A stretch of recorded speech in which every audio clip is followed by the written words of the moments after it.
Hello, and welcome to Module 4, Understanding My Community, Chase Raymond Schools.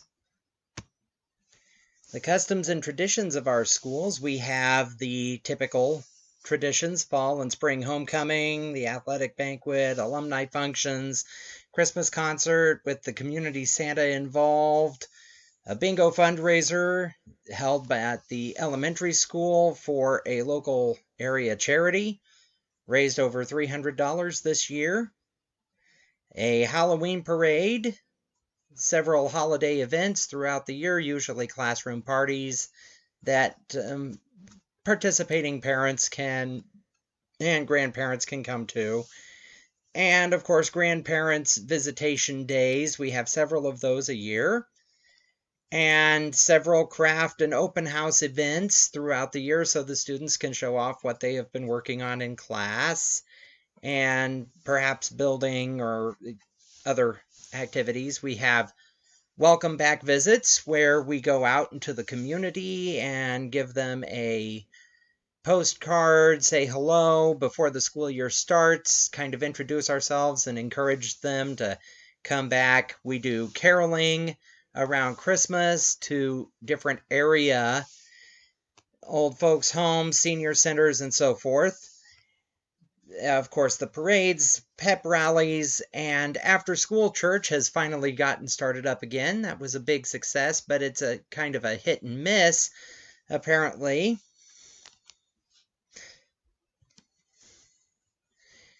Our demographics, we are mostly white, a elderly community, or exceptionally young, mostly transient population whenever it comes to the parents of students. We've had a lot of students come in and then go back out again. Our district actually covers 3 communities. Alden, Chase, which is the largest and has the school in it, and Raymond, which had a school until, about 20 years ago, whenever it closed and everything was consolidated to Chase. I would say approximately 20% of the current younger population has some college. I would put that mostly in the associate's to bachelor's degrees. We have a lot of healthcare employees, but most of them are CNAs, which is an associate's degree, and a lot of nursing degrees are also associates only. The age, of course, the gender, it's an even split between men and women. We are not overly predominant on one side or the other. The occupations, we are an agricultural, rural community, so most of the employment is in some form of agricultural business, be it working on a farm, running a farm, owning a farm, working at a feed yard, or a lot of the employees actually right now are working at the local dairy that opened here recently. We did have a lot more gas and oil industry, but that's been slowly petering out. And there is the active salt mine in Lyons, which is only 8 miles away. Consequently, that's where most of our teaching staff and over 20% of our students come from, so they're all out of district. We have some Latin American and a few African American students. The rest are Caucasian American students, white variety. Most of them they and their families have been living in the area for some time. Most of the communication we make out of the district is through the district website, Facebook, text, email, phone call. That's for district emergencies and so forth. And of course, written communication, which is some teachers send out a weekly or monthly newsletter, and of course, grade cards. Most information is sent digitally anymore. There aren't a lot. Most of the community, however, is not overly technologically savvy, and our technology in the area is kind of lacking. We also do not have a local paper or any local TV, radio, anything along those lines. So most of our communications are word of mouth, flyers, and of course, the text, email, phone call, district website, Facebook, and if you care to stop by the school, we have that information printed out so we can just give it to you. The other towns in the area are where our newspapers and radio stations, television stations are located.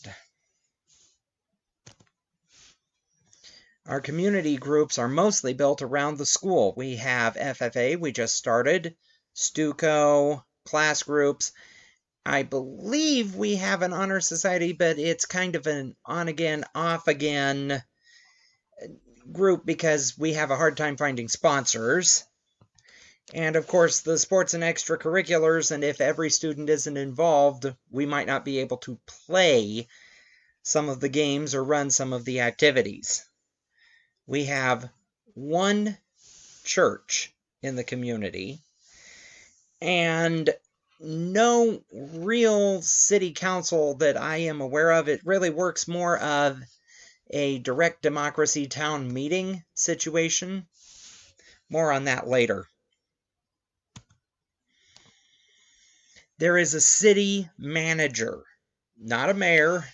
And again, like I said, I don't think that there is a city council, or if there is, it only meets sporadically, and it's whoever is volunteering to be on it at that time. A lot of the community members are either very engaged because they have a hard time saying no, or they're not engaged because they don't want to give up the time, can't give the time, just moved to the area, or are looking at moving back out of the area. That leaves a few businesses, and by few I mean very few, the church and the school as the most active forces in the community. We have a general convenience store, auto repair store, a medical collections headquarters. That's a group that calls around and gets you to pay your medical bills.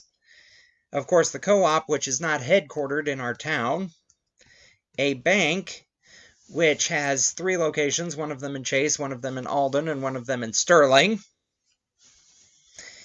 And, of course, the school, church, the dairy, and a feed yard. However, the feed yard it's actually right on the district line between Lyons and Chase, so there's some ambiguity there.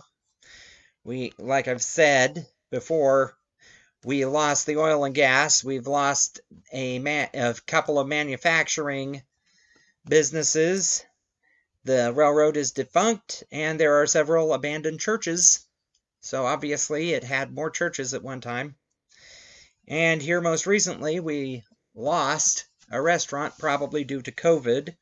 We do not have a police force in town, and it's a volunteer fire department. Most of the tensions, therefore, are coming from different families that may or may not have been getting along for some time, or might have just moved in to town. And a lot of those issues actually start with either the parents at their work or the kids at school.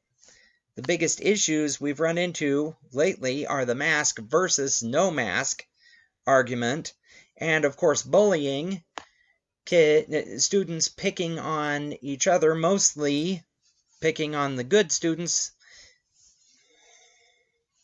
And of course, a lot of these tensions are parent supported in that area. We have several parents that would definitely qualify as helicopter or lawnmower parents. The most recent community effort that was sponsored by the school was a new park that is right next to the elementary school building. It was completed approximately 5 years ago, sponsored by a teacher who has since moved on. The power structure does really exist within the school, and an example of this, we had a snow day called because of a blizzard, and then the next day, because of extreme wind chill, several people thought that we should have a late start, but we didn't. And they were complaining to the city manager, who, of course, didn't give any answer to that because it was out of his jurisdiction. Really, the power structure in the community depends on who is willing to spearhead or volunteer to take the action. We are truly a melting pot where many people are essentially thrown together, and because of our limited resources, limited options, limited venues, you essentially all figure out a way to get along, or you figure out how to agree to disagree so that you simply don't cause any more issues.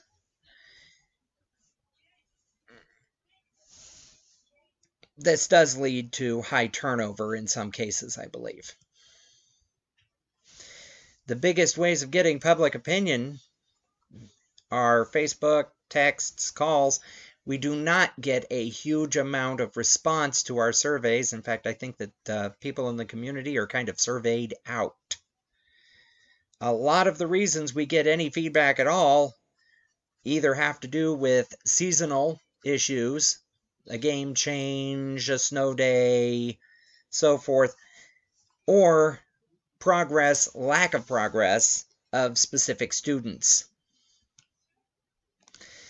The correlation with the standard here is, of course, advocating, supporting, engaging. It increased substantially my understanding so that I get to, and it gave me a better idea of what I needed to know so that I could be more effective at getting the information that I needed more quickly and in a form that I could use more consistently,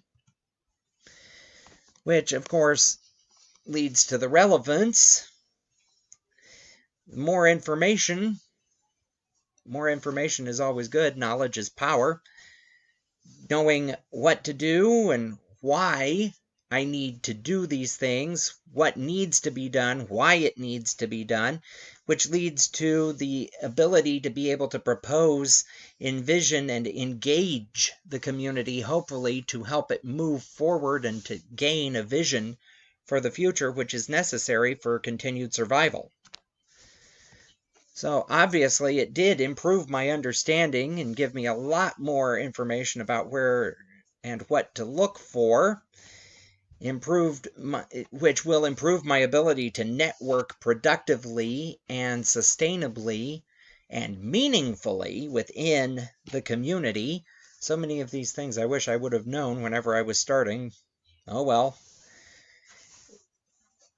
And of course, that improves relations, saves time.